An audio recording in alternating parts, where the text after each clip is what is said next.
Amerikaga vizamiz chiqdi, o'sha green card vizasi. Elchixona suhbat juda ham oson o'tdi. To'g'risi, agar o'zim borganimda viza olmasligim mumkin ekan, chunki o'zim ko'zim bilan shohida bo'ldimki, borgan vaqtda atkaz olganlar ham bo'ldi. Ya'ni green cardni viza xuddi mandaka borgan odamlar borib turib atkaz olganlar ham bo'ldi. Ya'ni green card yutdim degani bu o'sha Amerikaga ketdim degani ham emas. Kompaniyalar ko'p, aynan nega bizani kompaniya tanladi? Men qachon kiraman degan savol odam o'zida tug'iladi-ku. Keyin odam o'zini o'zi qidirishga tushadi. 5000, 6000, 7000 ko'rilayotgan vaqtda, meniki misol 9000 yuqori bo'lsa, 10000 kirgandek eshitgan vaqtlar ham bo'ldi. Lekin hammasi keyin esam fake xabarlar, u yolg'on gaplar.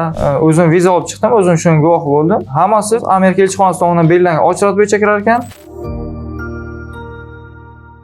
Assalomu alaykum hurmatli YouTube obunachilari. Amerikaga vizamiz chiqdi, o'sha green card vizasi. Hozirgi kunda o'sha green cardlar ketma-ketlikda chiqishni boshlayapti. Amerika elchixonasida o'zining tartibi bor. Tartibi bo'yicha sizni kes raqam bo'yicha o'sha очередь bo'yicha chaqiradi. Grant vizani xizmatlarini tanlagani uchun o'z minnatdorchiligimizni bildiramiz. Xudo xohlasa bu yog'iga ham qo'ldan kelgancha harakat qilamiz. Ya'ni Amerikada ham o'sha hayotingizga yo'l qo'yishga bemalol bizdan yordam so'rasangiz bo'ladi. Endi baribir insonlarga juda ham qiziq bizani kompaniyani kim maslahat berdi, oldin bizani kuzatarmidingiz? Ya'ni green card yutishingizdan oldin kompaniyalar ko'p, aynan nega bizani kompaniya tanladi shu haqida qisqacha o'sha intervyumizda bu haqida o'zingizni fikrlaringizni qo'shing. Green card yutishdan oldin ham xizmatlarni kuzatib borardim, Telegram kanaliga yozgandim, YouTubedan ham kuzatib borganman o'zim. Bitta tanishim ham green card yutganlar, o'zim qarindoshim ikkalamiz birga yutib qoldik. Kesimizdan pashti barobar. U kishi ham sizni kuzatib borar ekanlar o'zi. Men o'zi sizning xizmatingizdan foydalanmoqchi bo'lib turgandim. Ikkalamiz ham kelib, shu yerda offline hammasini yuzimiz to'ldirgandik hujjatlarni. Xizmatlar zo'r, katta rahmat, gap yo'q. Vizani qo'lga oldik, Amerika vizani qo'lga olish ham oson emas ekan. Green card yutdim ketdim deydi. Baribir asosiy javob endi elchixonada bo'ladi. Elchixonada suhbatlar qanaqa o'tdi? Yaxshi o'tdimi? Shunaqa, elchixona suhbat juda ham oson o'tdi. To'g'risi, agar o'zim borganimda viza olmasligim mumkin ekan, chunki o'zim ko'zim bilan shohida bo'ldimki, borgan vaqtda atkaz olganlar ham bo'ldi. Ya'ni green cardni viza xuddi mandaka borgan odamlar borib turib atkaz olganlar ham bo'ldi. Ya'ni green card yutdim degani bu o'sha Amerikaga ketdim degani ham emas. Men shu yerga kelganim juda ham katta foydasi tegdi. Menga katta rahmat sizlarga.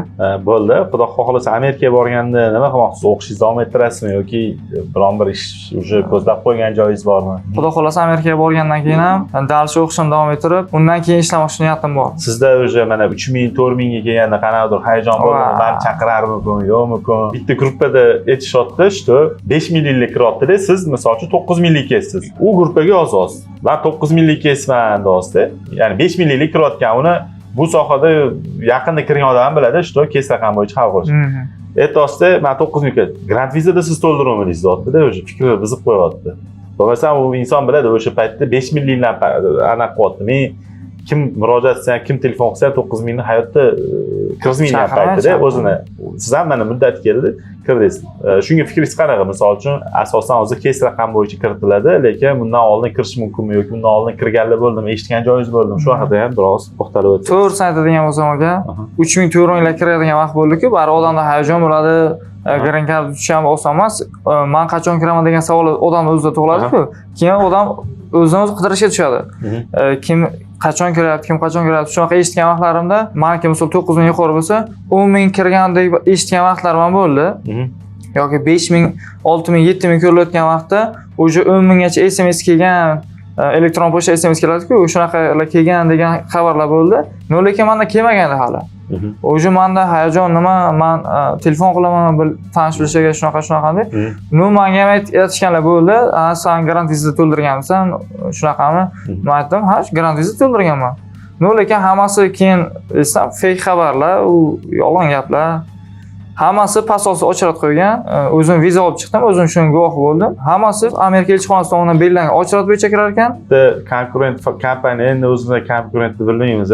Endi shunaqa monopoliya yaratganki, ya'ni grant vizani qoralash bo'yicha monopoliya. Ya'ni o'sha kanal ochilgan, imini grant viza uchun ochilgan, boshqa kompaniya uchun emas. Misol uchun, qanaqadir kompaniyadan kelsa, meniki mana bunaqa bo'lyapti, mana bu firmada to'ldiruvdan desa, biz aytamiz, aka, u narsani biz to'ldirib bersak ham, baribir kes raqam bo'yicha chaqiramiz deb to'g'ri ma'lumot beramiz. Yoki qanaqadir holat bo'lib qolsa, u kompaniyaga yon bosib, ya'ni biz aytamiz, ochig'ini aytamiz, yo bo'ladi, yo bo'lmaydi. Lekin u yerda bilmadim qanaqadir, xuddi biz hal qilamiz. To'ldirib berayotgan odam kirishini tezlashtirish, hal qilib berish mumkin-da ko'rsatib qo'yishyapti. Endi mayli, hammani o'ziga vijdonni bersa, bizning kompaniyaga qanaqa fikrlar bildira olasiz? Xizmatlardan foydalanishdan juda ham xursandman. Umuman e'tirozim yo'q, gap to'g'risi. Odamda bari savol tug'iladi-ku. Boya aytganimda 5000 kelgan vaqtdan boshlab qachon telefon olib so'rasam, xodimlar telefon ko'tarib, muloyimlik bilan, muomala bilan, xushmuomala bilan javob berishdi. Men xizmatlardan juda ham qoniqdim. Bo'ldi akajon, Grand Viza jamoasi tarafdan minnatdorchiligimizni bildiramiz. Vizalar ma'lum bo'lsin, aka, xudo xolisa. O'sha Amerikadagi hayotingizga ham muvaffaqiyat tilaymiz. Nasib inshaalloh. Sizlarga ham xuddi shunaqa vizalar nasib qilsin, xudo xohlasa, Green Card yutganlarga va yutmaganlarga o'sha Amerikani vizalari nasib qilsin, xudo xohlasa, jahon chempionatini nasib qilsa mana shu tushib ko'rsangiz kerak. Nasib, xudo xohlasa. Chiqdi. Eng quvonarli payti mana Green Card yutganlarni ikkita yutug'i bor deb hisoblayman. Birinchi yutug'i bu Green Card yutug'i, ikkinchi yutug'i jahon chempionatiga chiqqani. Bemalol o'zingiz uzluksiz borib, jahon chempionatidan ham intervyu kutib qolasiz, xudo xohlasa. O'zinglarni ehtiyot qilasizlar. Kelgusi sonlarni kuzatib boringlar, yangiliklar xudo xohlasa juda ham ko'p. Salomat bo'lasizlar.